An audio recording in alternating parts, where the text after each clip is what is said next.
adivinando. Esta, siguiendo a Pablo y a nosotros, daba voces diciendo: estos hombres son siervos del Dios Altísimo, quienes os anuncian el camino de salvación. Y esto lo hacía por muchos días, mas desagradando a Pablo, éste se volvió y dijo al Espíritu: te mando que en el nombre de Jesucristo que salgas de ella. Y salió en aquella misma hora. Hasta aquí la palabra del Señor. Hemos leído Hechos de los Apóstoles, capítulo 16, del versículo 16 al versículo 18. Y como decía en un comienzo, estamos estudiando este capítulo 16 y nosotros recordamos cómo Dios orienta, dirige la vida del apóstol Pablo, de Silas y Timoteo, que le acompañan en este segundo viaje misionero, y los orienta, como decía, a que ellos tenían planeado de ir a Bitinia, en el versículo 7 nos lo dice, y el Espíritu Santo no se lo permitió, y ellos van de camino a donde Dios quería verlo a ellos predicando su palabra. Y ellos van a Filipo y es en esta orientación del Espíritu Santo que conocen primeramente, como nosotros vimos la semana última, se convierte Lidia, y aquí nosotros vemos que está en proceso de convertirse el carcelero. Lo interesante aquí es que ellos no lo sabían, como nosotros no sabemos muchas veces de lo que está pasando, y lo estamos viendo a veces como algo que no entendemos qué es lo que está pasando. Esto es un gran problema. Pero Dios, que lo sabe todo, y no sabe solamente lo que está pasando en tu vida en este día de hoy, sino que Él sabe lo que va a hacer en tu vida mañana, pasado mañana, y Él tiene todo el control de nuestras vidas, aunque nosotros no lo sepamos. Y esto es lo interesante de nosotros vivir para la gloria de su nombre, que aunque nosotros no sabemos lo que está pasando, Dios sí lo sabe. Dios tiene el control de todas las cosas que están pasando en nuestras vidas. No es porque nosotros vivamos en un problema que nosotros no sabemos qué es lo que está pasando, o que nosotros podamos llegar a pensar y a cuestionar en lo que no sabemos, de que Dios se ha alejado de mí. No, Dios sigue contigo. Dios sigue contigo. Dios está trabajándote en medio de las dificultades. Y lo más interesante de lo que estamos viendo en este capítulo 16, y es una de las grandes doctrinas de la fe cristiana, es el llamamiento eficaz. Lo que nosotros vemos más aquí destacable en la palabra del Señor es el llamamiento eficaz de Dios al perdido, para que éste se convierta, para que éste proclame que Jesucristo es el Señor y Salvador. Es la obra del Espíritu Santo llamando al pecador al arrepentimiento. Hermano, dice uno de los catecismos que fue como la base del antes y después del momento de la Reforma, que es el Catecismo de Westminster, o uno de ellos, dice acerca del llamamiento eficaz: le agradó a Dios en su tiempo llamar al hombre por medio de su palabra, y palabra con mayúscula porque es la palabra de Dios, y espíritu también con mayúscula porque el Espíritu Santo, de aquel estado de pecado y muerte en el que está por naturaleza, al estado de gracia y salvación por medio de Jesucristo, iluminando su mente espiritual y salvíficamente para entender las cosas de Dios, quitándole el corazón de piedra y dándole uno de carne, renovando su voluntad y determinándoles a hacer lo que es bueno para su poder, que es bueno por su poder todopoderoso, y acercándole eficazmente a Jesucristo, viniendo libremente, pues por su gracia Dios le da tal disposición. Hermano, en otras palabras, nosotros somos llamados por Dios, y Dios va a hacer de todo, como nosotros vamos a estar viendo, para que el hombre se dé cuenta de que Dios está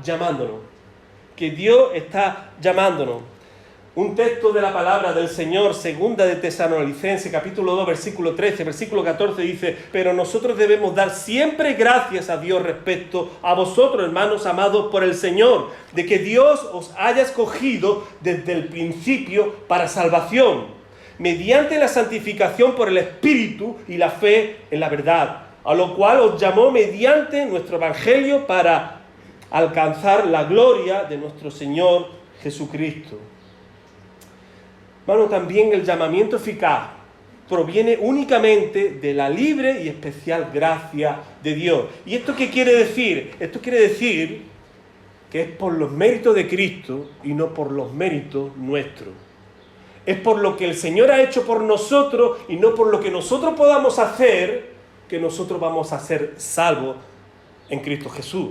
Es por lo que Cristo ha hecho por nosotros, aún no mereciéndolo, porque nosotros no merecemos absolutamente nada si es por nosotros, que no sea la condenación eterna.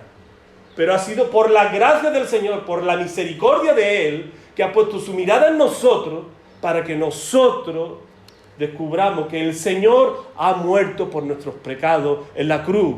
Que el lugar que pertenecía a estar ocupando en la cruz éramos nosotros y no el Señor, que es santo, santo, santo. Así que, hermano, esto es algo importante que nosotros tenemos que siempre recordar, de que el Señor te ha llamado. Y, hermano, también descubrimos, por medio del llamamiento eficaz, lo poderoso de esta doctrina, que Dios es Dios que hace las cosas siempre perfectas.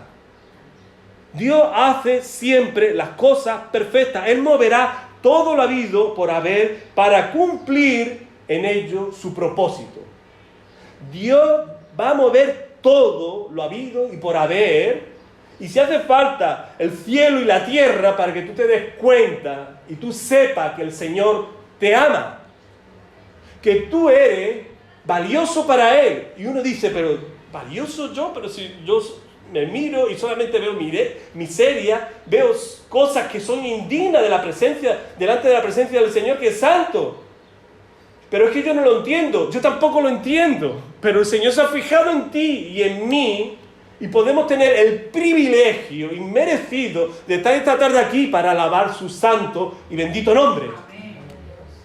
Y esto nos enorgullece en la humildad que debe de reinar en nosotros. Porque a Dios le ha placido de poner su mirada en cada uno de nosotros. Dios orquestará todas las cosas para que el hombre sepa que Dios lo llama, para que éste tenga audiencia con el Rey de Reyes y Señor de Señores. Qué cosa grande y fabulosa. El Rey de Reyes me llama la atención para que yo esté en su presencia.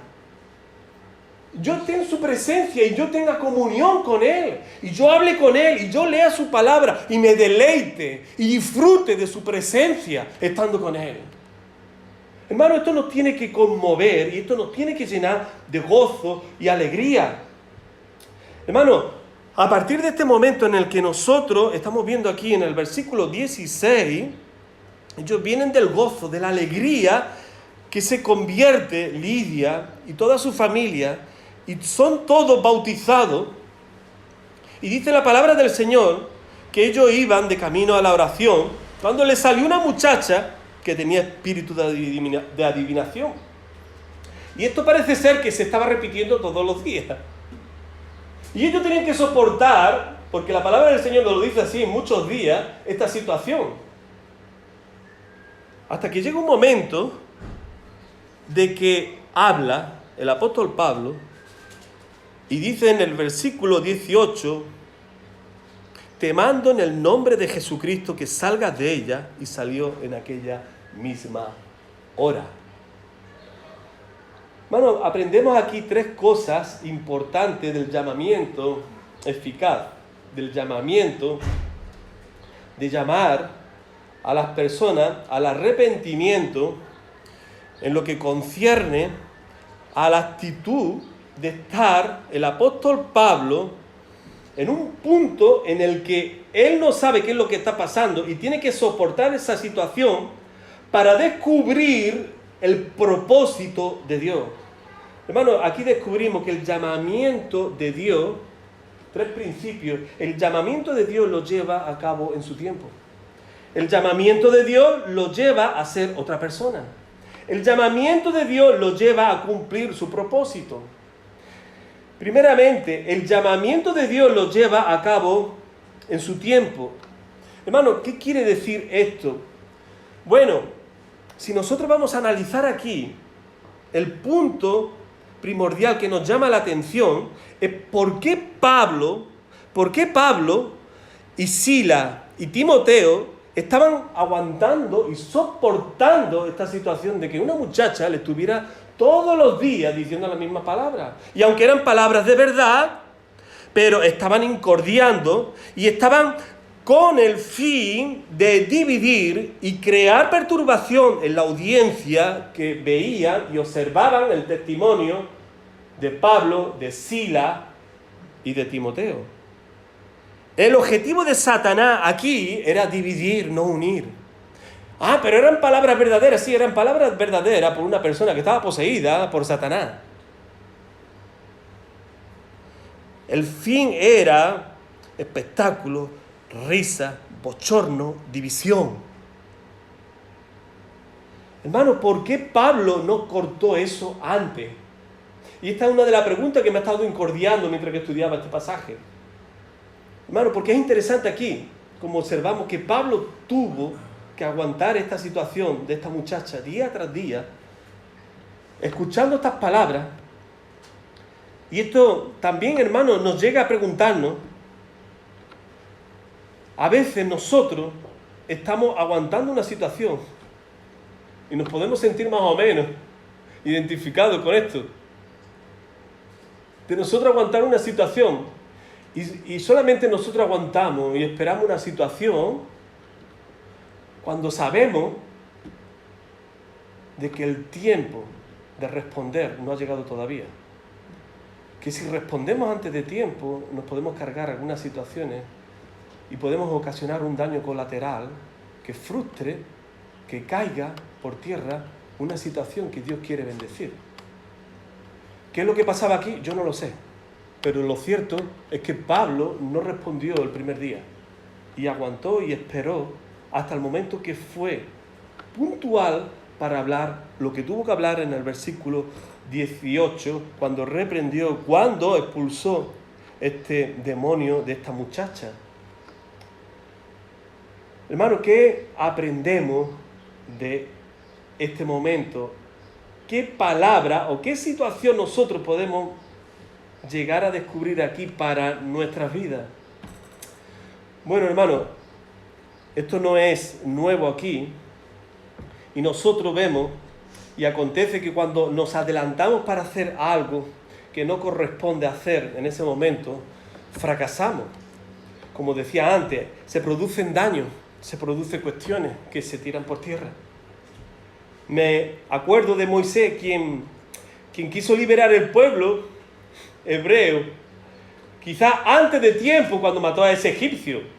Pero si salió al paso para matar a ese egipcio es porque tenía unas intenciones de que su pueblo no siguiera sufriendo, y este hecho de matar a ese egipcio fue como un rebelarse al tiempo de Dios. El tiempo de Dios era 40 años después de ese momento. Él tuvo que huir en consecuencia de esto y ocultarse. Hermano, aprendemos que nuestro reloj tiende siempre a adelantarse. Somos siempre impacientes. Queremos las cosas ya. Y lo que aprendemos del reloj de Dios es que no se adelanta ni se atrasa. Siempre va en la hora en la que se cumplen las cosas que Él tiene establecidas. El reloj de Dios no se adelanta ni se retrasa. El reloj de Dios es puntual para cumplir las cosas en su momento exacto.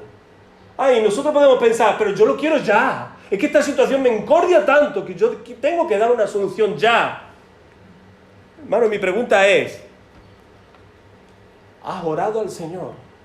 ¿Has buscado del Señor? ¿Le has preguntado al Señor lo que está pasando? ¿Quieres tú ser juez para determinar y hacer las cosas sin contar con Dios en tu vida? Es que tú no eres propiedad de Dios, es que Dios no es el que reina o debe de reinar en tu vida. Es que el Señor no es el Señor y no ocupa el señorío de tu vida, eres tú. Ah, no. Pues entonces tendrás que buscar de la presencia del Señor, le tendrás que compartir lo que está pasando y tendrás que esperar de Él. Porque si no, de lo contrario, te estás adelantando acontecimientos y cuando te adelanta acontecimientos se sufren las consecuencias. Cuando te adelantas a los acontecimientos siempre vas a sufrir las consecuencias de no haber esperado en el Señor. Es una situación de desgracia, no de gracia en el Señor. Un ejemplo, otro ejemplo. Cuando una hija casada de 28 años le dice a su madre que está embarazada, hay alegría, hay gozo, hay celebración en el hogar. Pero cuando una hija o otra hija de 16 años y soltera le dice a su madre que está embarazada, hay tristeza, hay dolor, hay lágrimas, hay vergüenza. ¿Cuál es la diferencia? El tiempo. El tiempo de no haber sabido esperar en el tiempo de Dios. La hija soltera se apresuró y actuó de manera pecaminosa fuera del diseño y del tiempo de Dios. Él hace todo hermoso, pero en su tiempo. Dios hace las cosas hermosas, pero en su tiempo, que no adelanta ni retrasa. Vuelvo a decir, hermano, no sabemos por qué Pablo no se adelantó para decirle lo que terminó diciéndole a esta muchacha. Se tratan de asuntos en la espera, y en la espera sabe que se produce de bien en nosotros y que nos falta siempre paciencia. No somos pacientes. Queremos las cosas ya porque estamos sufriendo, porque nos duelen, porque tenemos que dar una solución ya. Pero el Señor nos mete en medio de problemas y situaciones que no entendemos. Y parece que nos está tirando y estamos chillando. Señor, suéltame, que me está haciendo daño, Señor. Pero el Señor lo permite, porque es necesario que en el dolor lo busquemos a Él y no busquemos por nosotros mismos las soluciones, porque eso es adelantarse al tiempo de Dios. Eso es adelantarse y sufrir las consecuencias de tomar decisiones que no lo ha tomado Dios por nosotros, sino que lo hemos tomado nosotros por causa de las circunstancias. Leí esta cita que me gustó muchísimo y la comparto con vosotros. El tiempo de Dios tiene sus misterios, pero no nos corresponde entender, sino confiar. Nuestro tiempo tiene prisa, el suyo tiene perfección.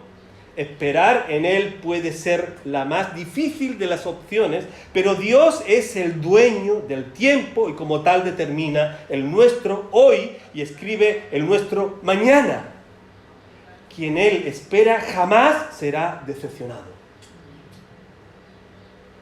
Quien en Él espera jamás será decepcionado. Segundo principio en el que nosotros vemos, en el que se hilvana y se entreteje lo que nosotros no estamos viendo, que es el llamamiento de Dios, es que el llamamiento de Dios lo lleva a ser otra persona, y esto es lo interesante, y ya hemos visto algo del primer encabezado, del primer bloque, que es la paciencia. Aquí, hermano, el apóstol Pablo y los suyos podían pensar como piensan hoy muchos cristianos, diciendo frases como esta: esto no es de Dios, ¿verdad? Cuando hay problemas, esto no es de Dios, y que sigan haciendo el mismo trayecto, teniendo que soportar esta endemoniada. Yo tengo que tomar una decisión. Si esto pasara en el día de hoy, nosotros podríamos escuchar respuestas como esta: oye, ¿tú por qué tienes que soportar esto? Dile algo ya. Coge por otro trayecto donde no te encuentres con esta muchacha. ¿Por qué aguantas lo que no debe aguantar durante tanto tiempo? y damos soluciones para todo. Estamos viviendo un tiempo en el que buscamos soluciones para todo en el momento. ¿No te va bien en tu iglesia? Cámbiate de iglesia. ¿Te están diciendo algo que no te gusta? Pues vete, porque tienes que aguantar eso.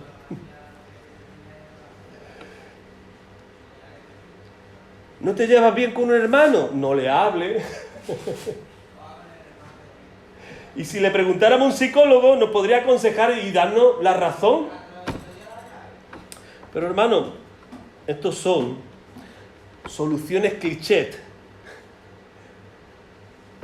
que nosotros queremos y que estamos buscando para que nos digan lo que nosotros queremos escuchar.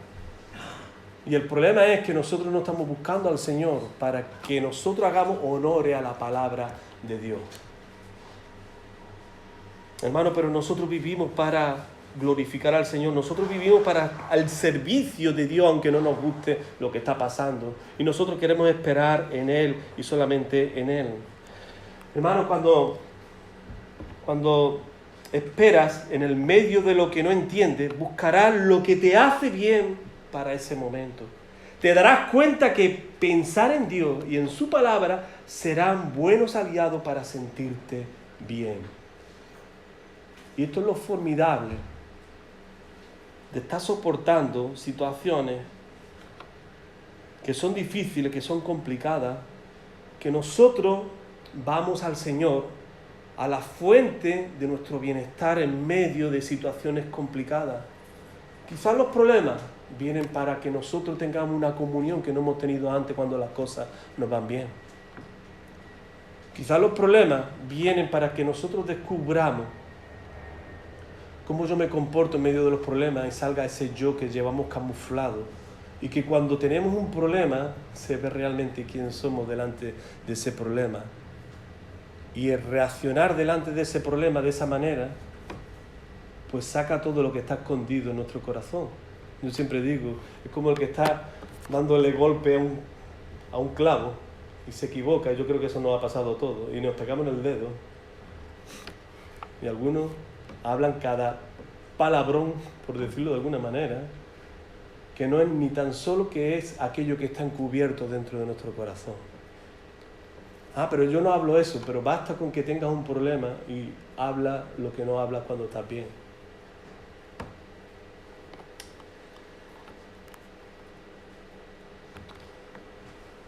Dios no te ha puesto para que confirme o de tu sí de estar de acuerdo con muchas cosas que Él te enseña.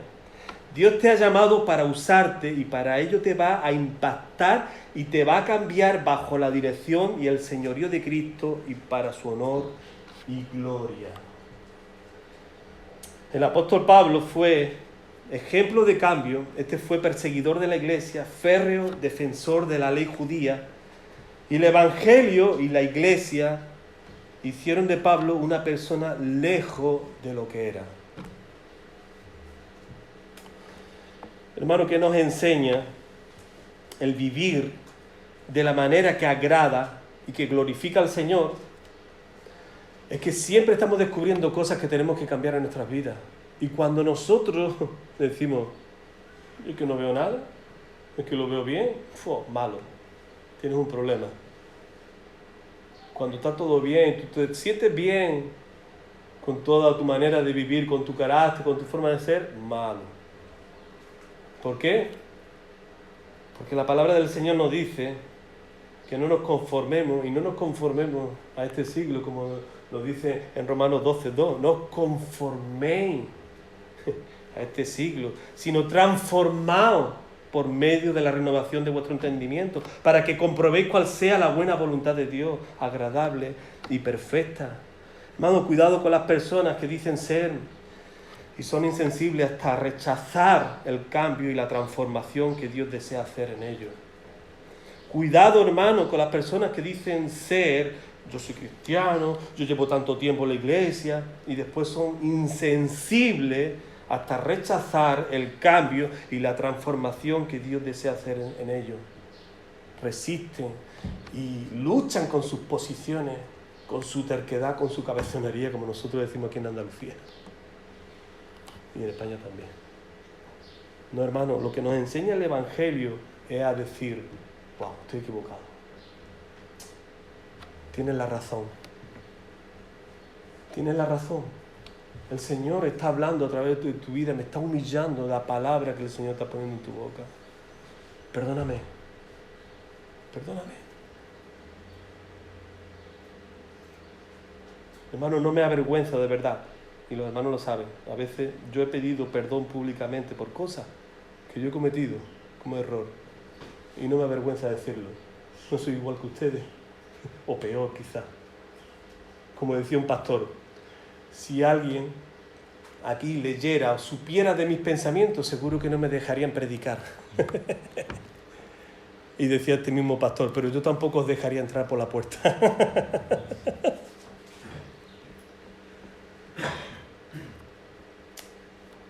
Hermano, una persona cambia por 3 razones. Ha aprendido demasiado y nosotros yo creo que hemos escuchado muchos mensajes de la palabra del Señor. Y esto nos debe de hacer cambiar. Nos debe de hacer cambiar. Y si no te está cambiando la palabra del Señor, como decía antes, malo. Segundo punto, una persona cambia también porque ha sufrido lo suficiente. Y cuando se sufre, el dolor del sufrimiento, el propósito que Dios tiene cuando permite que tú sufras es para que tú cambies. Para que tú cambies. Dios te ama tanto que permite que entres en esos momentos que parece que te están quemando, que la prueba te está quemando, literalmente, pero es para cambiarte, para que te des cuenta.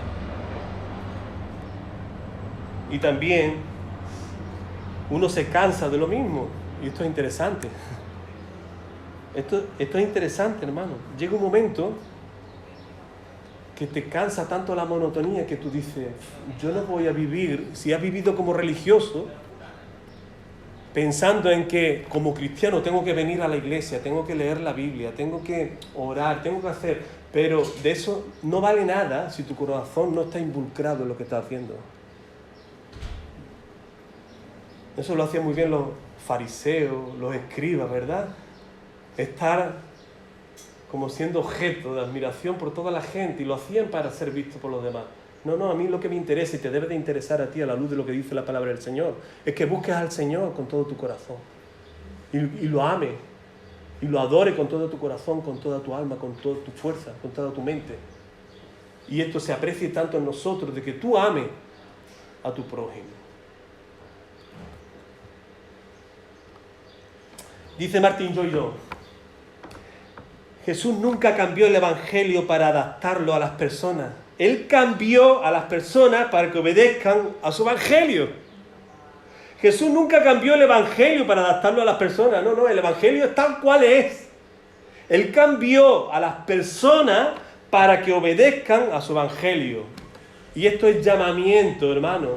Dios te ha llamado y en ese llamamiento ha usado muchas cosas para tú darte cuenta de lo que no te dabas cuenta antes, que eran tus pecados, y hasta el día de hoy sigue el Señor trabajando contigo para que te des cuenta de lo que al Señor le desagrada, para que tú lo cambies en tu vida y tú vivas para agradarlo a Él. Tú vivas para Él. El fin, el propósito por el cual Dios te ha llamado es para que tú vivas para la alegría de su nombre. No para tu alegría. Tu alegría es cuando tú alcanzas ese objetivo de que la alegría del Señor es verte a ti adorándolo, glorificándolo, viviendo rendido a sus pies para que su nombre sea exaltado. Y cuando tú lo haces, tú lo disfrutas y tú te llenas de su presencia. Y por último, hermano, y tercer último encabezamiento, el llamamiento de Dios los lleva a cumplir su propósito. Lo interesante y sorprendente del Evangelio, escúchame bien, hermano, es que Él te anula totalmente para que viva y reine por completo Cristo en ti. El propósito también, hermano, en lo que Dios trabaja en cada uno de nosotros, y nosotros lo veremos a partir del domingo que viene, la consecuencia de la intervención de Pablo aquí Bueno, los hermanos lo saben, pero ellos padecen, ellos son golpeados, ellos son metidos en la prisión, en lo más profundo de la prisión, y ellos no dejaron de adorar y glorificar al Señor. Y es que nosotros vivimos en este propósito para la gloria de su nombre, hermano. Vivimos para servirlo a Él, no para servirnos a nosotros, como dice en Marcos capítulo 10, versículo 45, porque el Hijo del Hombre no vino para ser servido, sino para servir y para dar su vida en rescate por mucho. Hermano, el verdadero siervo no es selectivo en su servicio, sirve porque esa es su naturaleza, servir es su gozo y lo hace de dentro, lo hace dentro y fuera de la iglesia. Hermano, porque muchas veces nosotros pensamos, bueno, yo doy mi mejor cara dentro de la iglesia, yo sirvo al Señor en la iglesia para que la iglesia esté contento conmigo. Sí, está bien, pero también está bien y se complementa con lo que tú haces fuera de la iglesia. Lo que tú haces fuera de la iglesia es algo que va a impactar a las personas para que las personas conozcan al Señor por el testimonio de lo que tú vives para la gloria de su nombre. Y esto es lo importante, hermano, que nosotros somos igualmente aquí que fuera de la iglesia. No aquí algo y fuera algo que no tiene nada que ver con lo que estamos viendo aquí dentro de la iglesia. No, nosotros estamos con el propósito, con el deseo de que el Señor sea glorificado y que el Señor siga trabajando en mí para que lo que yo vivo aquí dentro de la iglesia, lo vivo fuera también de la iglesia. Amén. Porque el Señor bendiga y siga bendiciendo nuestras vidas en el día de hoy, en la reflexión, en la meditación de esta palabra, y que seamos siervos para la gloria de su nombre y no siervos para nosotros mismos, para servirnos a nosotros mismos o pensar que las personas nos tienen que servir a nosotros. Amén. Yo invito a la iglesia que se ponga en pie. Vamos a terminar orando al Señor y pidiéndole al Señor que nos ayude en ello. Oh Señor, gracias te damos una vez más. Te alabamos, Señor, por este tiempo. Te alabamos, Señor, por tu presencia en medio de nosotros, Señor. Te alabamos, Señor, porque tu palabra, Señor, tiene poder. Tu palabra, Señor, es todo lo que nosotros necesitamos, Señor, para que meditando en tu palabra nos demos cuenta que en nosotros, Señor, no está, Señor, reinando por completo tu palabra en las decisiones que tenemos que tomar, en esperar, Señor, el tiempo tuyo. En no hacer las cosas, Señor, para agradarte a ti, sino que muchas de las cosas que hacemos estamos mirando en nosotros, a nosotros mismos, Señor, no te estamos mirando a ti. Y, Señor, te rogamos de que tú nos ayudes, Señor, a estar más cerca de tu presencia, Señor, a tener más intimidad contigo, Señor, para que podamos saber los tiempos tuyos, Señor, para que podamos saber esperar cuando nosotros no somos de esperar en ti, Señor. Para que nosotros, oh Dios, estemos, Señor, con el deseo y con el fin en ello de vivir para la gloria de tu nombre, teniendo la mirada en el plan que tú tienes para salvar a otro, por causa también de usarnos a nosotros en este propósito, en este fin que tú tienes para alcanzar a las personas que están alrededor de nosotros. Señor, ayúdanos, porque deseamos estar poniéndonos en tus manos para este fin, Señor. Señor, deseamos que tú, Señor, nos use para la gloria de tu nombre, Señor. Que sea, Señor, para que tú seas glorificado y no nosotros, Señor. Esta es nuestra lucha, Señor. Este es, Señor, nuestro propósito, Señor, a la luz de lo que tu palabra nos enseña, de que vivamos, Señor, para que tu nombre, Señor, sea exaltado, Señor, y no para que nosotros seamos exaltados en medio de los nuestros, Señor. Te lo pedimos así, Señor, en el nombre de Jesús. Amén. y que la gracia de nuestro Señor Jesucristo, el amor de Dios y la comunión del Espíritu Santo esté con toda tu iglesia aquí presente, Señor. Esté presente, Señor, los misioneros, oh Dios, que están en lugares de conflicto, que están proclamando tu evangelio en momentos de dificultades, Señor, que nos viene a recordar lo que hemos meditado, Señor, en esta tarde. Que tú les des la fuerza, Señor, la endereza, el fortalecimiento que solamente podemos recibir de tu Santo Espíritu para seguir haciendo aquello a lo cual tú nos has llamado, Señor, que es a proclamar tu evangelio, Señor. Señor, nos acordamos también de Ucrania. Te pedimos por el conflicto que hay en este lugar, que tu paz, oh Dios, esté reinando, Señor, en aquellos, Señor, que están allí, Señor, y que están, Señor, conociéndote a ti, Señor, y están pagando este alto precio por seguir permaneciendo en este lugar para llevar la palabra a aquellos que no te conocen, Señor. Y te pedimos también la paz para aquellos que gobiernan, para aquellos, Señor, que están dirigiendo este país, Señor, y para los adversarios también, Señor, por Rusia, para que tú tengas misericordia de ellos, Señor, y para que tú hagas, Señor, esta obra de conversión en aquellos que reinan o en aquellos que están gobernando en estos países, Señor. Te lo pedimos así, Señor, en el nombre de Jesús. Amén, Señor. Amén.